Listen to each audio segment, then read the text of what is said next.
My name is Abigail Phillips. I'm going to be serving in the Baha'i World Center in the Libraries and Archive Department.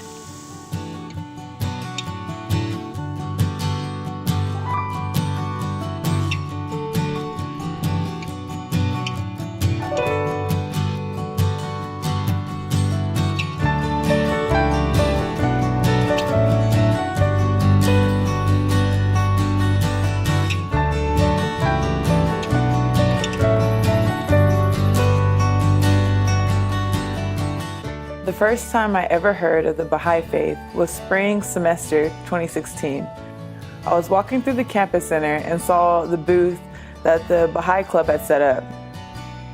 And there were pamphlets for the spiritual reading devotionals that the club had hosted.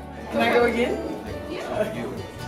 I read some and thought, wow, this is really interesting. This idea had been floating around, right? Because I work at a university. There's 7,000 students. None of them were Baha'i, but it's such a wonderful population, right? And so we were thinking, well, how do we serve this community? Fall semester comes around, first meeting.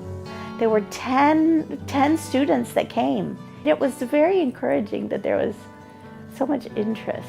I was like, hey, I want to be part of a organization. I want to make new friends, so I found the Baha'i Club.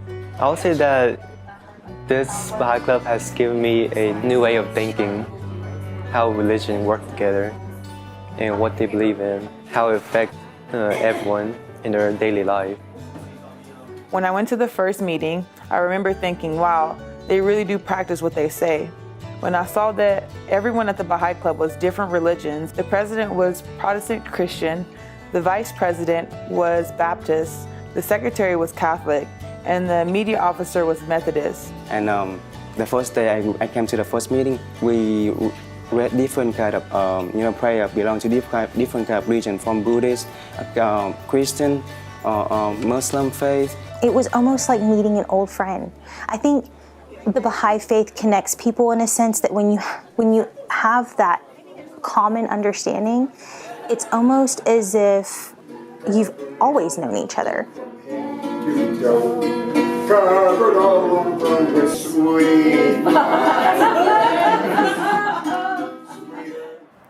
At the same time, I started going to Catholic church again. I was raised Catholic, and it was almost at the same time that I decided, along with a friend from volleyball, to get confirmed in the Catholic faith. My grandfather died during this fall semester, and this was the first death that really affected me. My mother called, and she said, "Come, he's dying." I asked my boss for time off, caught a bus, and headed home. I just had my work clothes and my purse, and in my purse, the only book I had, and the only one I read the whole way to Texas, was the book Eternal Soul by Abdu'l-Baha, a book I had picked up at the university's bicentenary celebration. I will never forget the impact of the first passage in that book. To consider that after the death of the body, the spirit perishes is like imagining that a bird in a cage will be destroyed if the cage is broken. Though the bird has nothing to fear from the destruction of the cage, our body is like the cage, and the spirit is like the bird. After completing Reflections of the Life of the Spirit intensively in Fort Smith in November 2017, I really wanted to do Book 2, Arising to Serve. The community in Fort Smith was really supportive, and I was able to complete the book in December 2017. Welcome everyone. We're so happy to be here today for our Book 2. Funny story, in my Book 2 intensive, all the participants and the tutor too also were old and white. It touched me when they talked about participating in the Martin Luther King Jr. parade, but I thought, they're all old and oh snap, the faith is going to die off. It must have been popping in the 60s and 70s, but now they're talking about the importance of youth, and I'm the only one. I better do something. So then, a regional development facilitator moves into town. And it was lovely having someone to come into Fort Smith who had a lot of experience not only with the Institute process, but in just the overall functioning of the administration of the faith. It's much more than any of us honestly had in this area. So when she arrived, and in the talking and in the visiting, we connected with the Institute campaign that was going on in Plano. In the first 2 Ruhi books, there had been all this talk about the power of youth, and I was actually seeing it, seeing young people with so much insight. Also, all the youth at the campaign were so open to my experiences as a Catholic. They wanted to know about my religious beliefs in a non-judgmental way. So it was in spring break 2018 that I declared in College Station, Texas, at the community's feast. When I got home after feast, I told Mom I was a Baha'i. She said, "What about your Catholic youth group?" I formed a bowl with my hands and said, "This is my Catholicism that I love." And then I used my arms to show a big bowl encompassing my small bowl, and I said that this was my Baha'i faith. I wanted her to understand that being Baha'i is an extension of my Catholic beliefs, not a rejection of them, and she understood. As more and more receptive souls embrace the cause of God and throw in their lot with those already participating in the global enterprise underway, the development and activity of the individual, the institutions, and the community are sure to receive a mighty thrust forward. May a bewildered humanity see in the relationships being forged among these 3 protagonists by the followers of Baha'u'llah a pattern of collective life that will propel it towards its high destiny. The youth said, "Sandy, are you going back in June?" And I said, "I will if you guys want to go." So we took another 5 or 6 back in June, and that's when most of them did book 3 and 4. With this, my second experience at an Institute campaign, I was excited to see the diversity. At my first campaign, back in winter 2017, I was like, they say this religion is diverse, but this is mostly Persians. At the end of the winter campaign, one of my friends did give me the background on why so many Iranians had settled in this area of Texas. So I did leave understanding why there wasn't that much diversity there. But in the summer 2018 campaign, there were youth from Texas and Oklahoma and Arkansas and Louisiana. It was so diverse.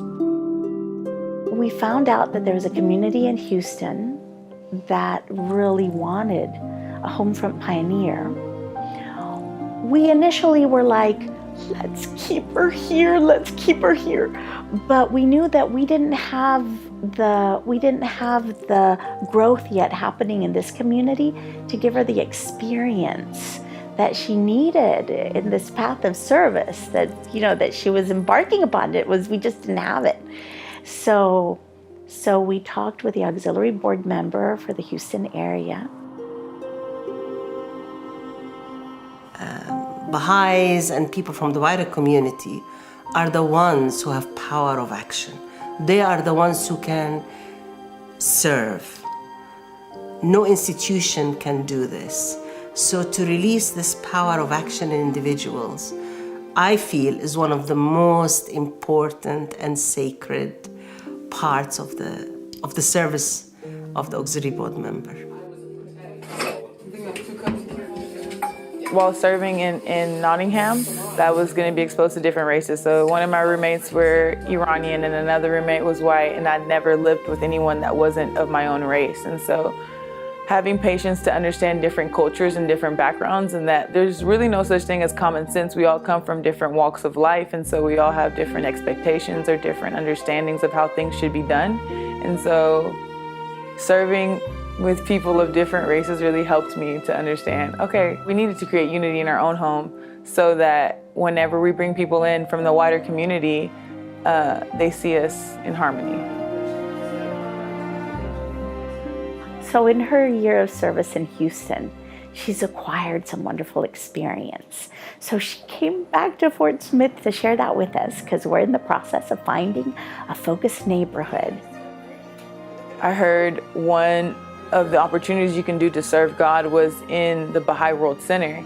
and you can serve in the archive department, either like in photography or manuscripting and stuff. And I was like, wow, you can like do that as like a religious volunteer. And Abigail had been telling me, oh, you know, I love archives, I love history. And I said, oh, you have to talk to Lorraine. She worked at the World Center in the archives department. They emailed me and they were like, we've come to a conclusion about your application. Told me I got invited to serve in the Baha'i World Center for 30 months in the Libraries and Archive Department. And I felt like I was dreaming. Like I felt like it was a privilege I didn't deserve. She called, she FaceTimed, and she's like, guess what? I said, what's going on? Because I could tell there was something. She had her eyes were all teary. And she said she got the letter, the invitation to do her service in Haifa. So it was like, of course.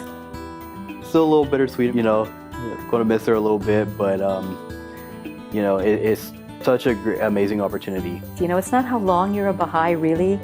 It's the connection you make with Baha'u'llah, and hers was very fast and very steadfast and very connected. And so this was really the next step for her. So we were excited and happy and sad and all of those emotions all at the same time.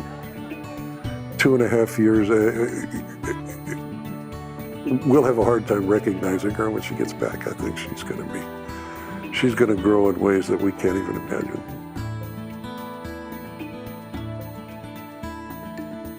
I'm excited to give back. That's what I'm thinking now. The Baha'is helped me in my lowest time spiritually. They helped me find myself spiritually. And I'm looking forward to helping others.